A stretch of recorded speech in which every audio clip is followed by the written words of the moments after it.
ও hello friend, কি করবো বলো? ডিম সেদ্ধ তো খাওয়া হলো না, মানে সবাই খাবার দাবার দেখতে পাচ্ছ। বাজারগুলো কি সুন্দর এইখানে। এই যে কাঁচা ছোলাগুলো নিলাম, কাঁচা ছোলা, মটর, এগুলো সব মানে রিচগুলো নিলাম না, রিচগুলো বাদ দিয়ে যেহেতু খালি পেটে আছি তাই কাঁচা ছোলাটাই খেলাম। এই আমার বৌমনি ধরে আছে হাতে, আর আমার বড় যাচ্ছিলো ওদিকটাই চলে গেল, খুব বদমাস। এই দেখছো কেন কি সুন্দর মেলার মতন ছোটোখাটো, ভালোই লাগছে। খাবার দাবারের দোকান ভালোই বসেছে। এখানে একটা দিদির দোকানে ঘুগনি মুড়ি বিক্রি হচ্ছে অ্যাকচুয়ালি, কিন্তু ভালো ঘুগনি মুড়িগুলো। কেউ যদি আদিনায় আসো তো অ্যাকচুয়ালি এখানে খাবে, খুব সুন্দর।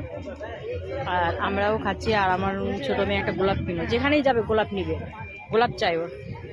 এই যে কাঁচা ছোলায় মাখানো আছে, আমি এখন খাবো বুঝলে। কেন যে খালি পেটে আছি তো, তাই না খেলে আবার খারাপ হবে, তাই ওই খাচ্ছি।